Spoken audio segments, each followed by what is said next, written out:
We were less with each other on Thursday. What a turn of events in the NBA, between the Knicks and Pistons going down in the scramble in game six. Malik Beasley not able to catch that pass for the potential game tying three in that scenario. The Rockets defeating the Warriors in game six on Friday, only to turn around and embarrass themselves on Sunday. And then between Sunday and Monday, the first three matchups of the second round: Pacers, Cavs, Knicks, Celtics, Nuggets, Thunder. After the Nuggets, even with Nikola Jokic not playing well, because in my opinion, he was distracted by the Kentucky Derby on Saturday, which, by the way, shout out to Sovereignteen, for all you guys that bet on Sovereignteen to win the Kentucky Derby. Congratulations to you.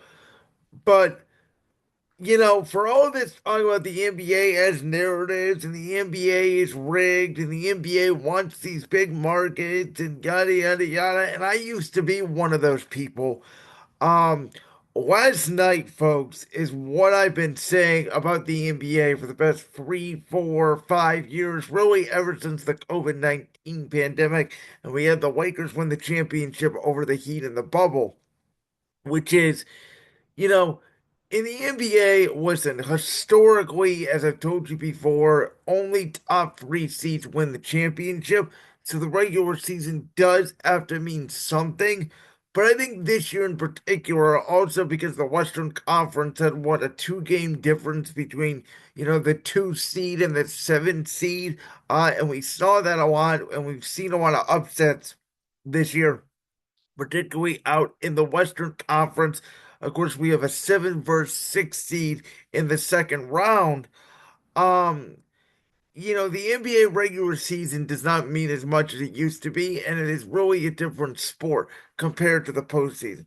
The referees' inability to not let the players play in the regular season, where in the postseason they're wanting contact to go pretty much everywhere, besides the fact that you throw an elbow, which I'm sorry. Last night, Nikola Jokic throwing an elbow on Lou Dort after that foul. I did not agree with that was a flagrant foul.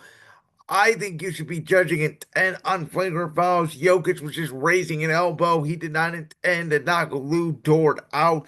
I think every time somebody throws an elbow and it being called a flagrant foul, even if it's an accidental elbow, to me is ridiculous when the NBA is trying to enforce physicality on the league. And while the officiating has been inconsistent at times in this postseason, and at times, you've had guys falling on the floor, you've had messes, you've had brawls, you've had intensity. I think overall the product is better when we let the players decide the games as opposed to the officials. But the Cavaliers and Celtics in game one of their two semifinal series, of course, Cavs against Indiana, Boston against New York. You guys know I predicted the Cavs to finish off Indiana in five. They would have to win four straight games. I predicted the Celtics to sweep the New York Knicks. That obviously did not happen. In both cases, I feel like, and I've said it all year. If the Cavs and Celtics don't play in the Eastern Conference Finals, something would have gone historically, catastrophically wrong for both of these teams. And both these teams play with similar styles, and Boston even more so than Cleveland. I mean, last night Boston goes 15 of 60 from three, and they were not hitting anything in the second half, and they just kept bricking, and the Knicks kept getting rebounds, and it was Jalen Brunson, and it was OG Anunoby, and it was Mikal Bridges with a key three in overtime to give the Knicks a 3-point lead, and then he gets the key steal on Jaylen Brown to end the ball game.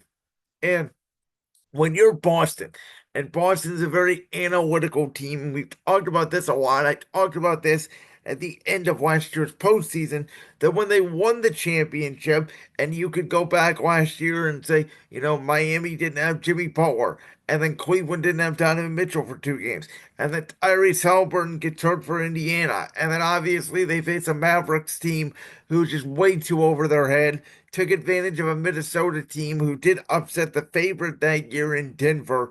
But obviously, Luka Doncic took Anthony Edwards to school in that postseason series last year. So a lot of people were trying to put Mickey Mouse cases on the Boston Celtics, though again, they did win over 60 games again this year. But when you go that cold from three, and when you're not getting offensive rebounds, when you're not putting the ball in the basket, and subsequently Jalen Brunson and OG Anunoby are getting hot from deep, and all of a sudden you look up and that 20-point lead and you're cruising in the third quarter, gets down to eight, gets down to six. And the Celtics, even in their championship run last year, if you remember, outside of a couple games against Indiana, the finals were not very close games at all. They were not in a lot of close games. Um, Now, this year, they were in a close game against Orlando in game three. They lost. They were in a close game last night against the Knicks. They lost. And that's because their identity is shoot, shoot, shoot, let it fly. It's the modern day NBA. The mid-range jumper is dead, according to the Boston Celtics. They don't believe in it. They don't shoot it. They're just going to take and shoot more threes because they believe they're going to make more than you. And last night, the New York Knicks, believe it or not, who was a team that could not shoot, who the Detroit Pistons had no business taking that series to six games. And you can make an argument, even though the Knicks won that series 4 games to two, they could have lost that series 4 games to two with the way that they were playing.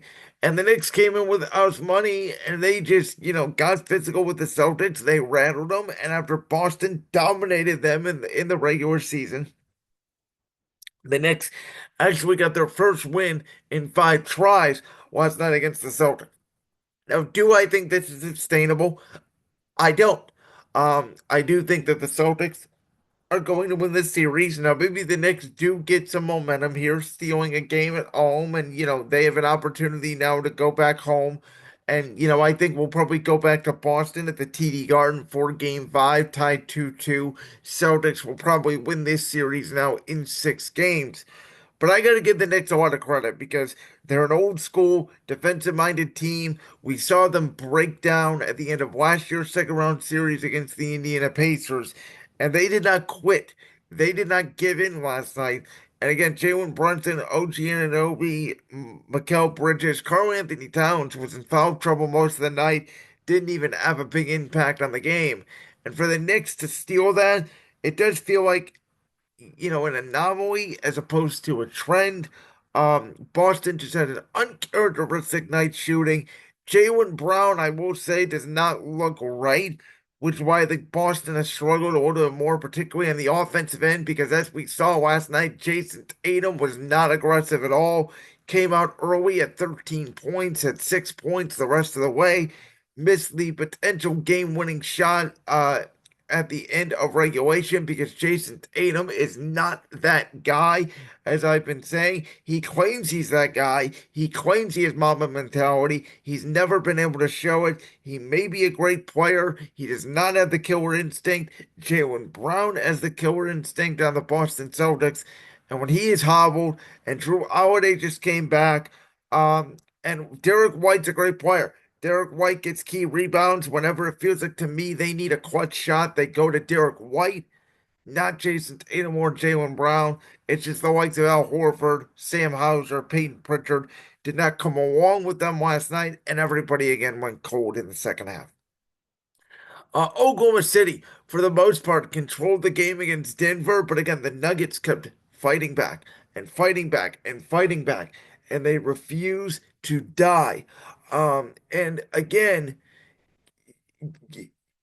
you have this guy in Nikola Jokic, who I said a couple years ago, I wasn't sure if he could be the best player in the world because he couldn't jump off 2 feet.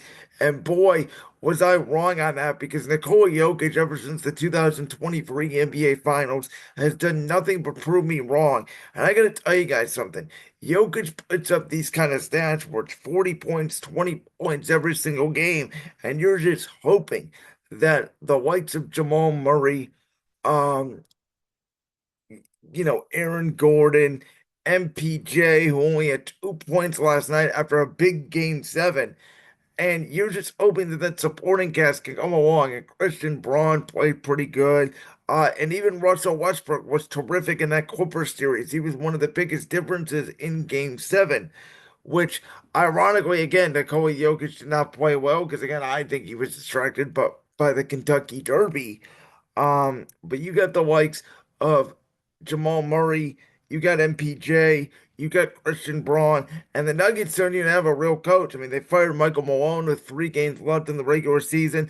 Nikola Jokic is doing more coaching on the bench than Rick Adelman has done, and yet they took out a very good Clippers team in my opinion, led by a very good head coach in Tyronn Lue. James Harden and Kawhi Leonard once again disappeared when the going got tough.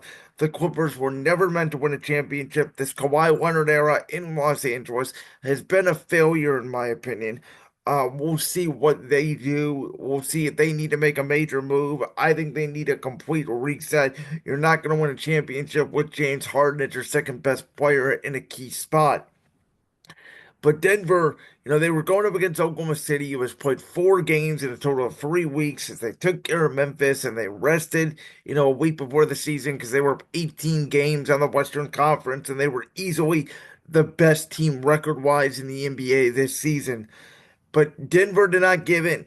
And SGA is going to win MVP because people have voter fatigue with Nikola Jokic. And SGA was the best player on the team with the best record this year. But this could be a case where Jokic makes his stance why he should have been MVP of the league in this series. I don't know if Denver has enough supporting cast because of the likes of Jalen Williams, Alex Caruso, Harvenstein, Chet Holmgren, who obviously missed the 2 key free throws last night. Now, why the Thunder decided to foul Denver when Nikola Jokic was out of the game. They made 2 free throws. They were up 3. Jokic was out of the game. You should have made Denver take the ball full court. Obviously, Nikola Jokic had 5 fouls at that point. Denver didn't want to take the risk of him getting a 6th foul, so they pull him. They foul, I believe it was Aaron Gordon right away, who did make both free throws. Denver comes down, they foul shot Ongram. He ends up missing both free throws, which leads to then the kick out to Aaron Gordon. Denver down 1, no timeout for either team. Aaron Gordon hits the free. They literally steal it at the buzzer. But again, for not playing well to being off a day's rest and then having to go into that series with the Clippers on so many days rest and a physical series it was against the Clippers while your interim and coach has been there for 11 games. Impressive stuff by Denver. And then I want to get to Cleveland, Indiana. Because in my opinion, the Cavs just did not play well, right? They only made 9 threes. Indiana, on the contrary, outscored them by 33 from three, which is 11 more threes. So Indiana made 20 threes in the ball game, as opposed to 9 from Cleveland, who I believe shot 20%, maybe even less than from three. Sam Merrill did not have a great game. Ty Jerome, while he did score 20 points, took a lot of shots to do so. Donovan Mitchell took over 30 shots for the first time this year. And again, I threw out in the first round that the Cavs were playing better without Darius Garland on the court. They did miss Darius Garland in game 1. But to me, the bigger story is not that Indiana cannot defeat Cleveland. I've called them a poor man's version of the Cleveland Cavaliers. But, while they played incredible, in my opinion, in game 1, the Cavs still had a chance to win. I thought Indiana played a perfect game, and yet the Cavs were leading with 6 minutes left in the game. The story of this series now going forward is game 2. It's tonight, and then game 1 between Minnesota and Golden State. We'll see about Houston. We'll see what moves they make in the offseason. I picked the Warriors in 7 over Houston because I thought the Rockets were just too young, by the way. I do worry a lot like the Lakers about Golden State's size against Minnesota. Golden State also outside of Jimmy Butler, who is not, the defender, in my opinion, he was in Miami. Um, we'll see if they have anybody, in my opinion, to guard Anthony Edwards. This could be as quick of a series as the Warrior or as the Lakers series was, in my opinion, for Minnesota. I think it's a bad matchup for Golden State. But on the Cleveland, Indiana side, DeAndre Hunter has a dislocated thumb. Evan Mobley is dealing with a bum ankle and can barely walk, and Darius Garland is dealing with a toe injury that is very painful. That they reported on the TNT broadcast on Sunday. If it was a regular season game, he'd be out weeks, and they're trying to get him back in 3 games. By nature of that, I've never said before the Cowboys were in trouble. You guys know I picked the Cavs to get to the NBA Finals. I thought the Cavs have been the best team, not only in the East, but in the NBA all season long. And that includes Oklahoma City. 3 different times this year, they had a win streak of 13 games or more.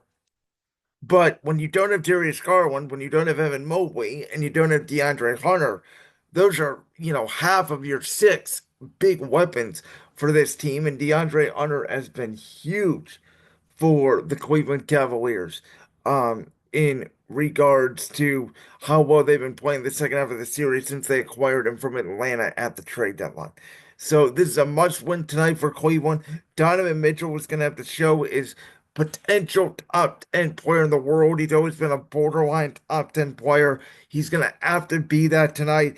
Jared Allen did not play well in game 1. Jared Allen has been criticized the last couple postseasons for disappearing when the lights shone bright. Even if you bring Evan Mobley tonight, I have a feeling he's going to be hobbled. Darius Garland, you don't know how productive he's going to be with that toe. Max Strus, Jared Allen, they may even have to go to like a Jermichael Green. I think Sam Merrill is going to have to play better and have to shoot and be like 5 of 6 from 3 to give this Cavaliers team a chance. And overall, we know that the Indiana Pacers play with pace. Again, Tyrese Haliburton, Miles Turner, Pascal Siakam, they're all good players. And when you have Andrew Nemhard, who had pretty much the game of his life in game 1, and Neesmith knocking down shots, that's when you're in trouble.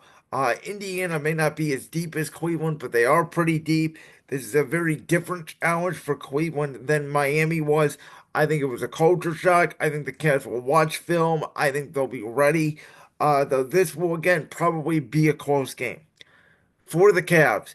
You cannot go down 0-2 at home and try to win 4 out of 5 with 2 in your building, and then 3 it would be in Indiana's building. I think this is a must win for Cleveland tonight. I think it's a must win for Boston and Oklahoma City on Wednesday. I think both those teams will do that. But we'll see if any craziness happens again when we commence on Thursday. Like that clip from the Brands World podcast? If so, make sure you go down there and hit that subscribe button.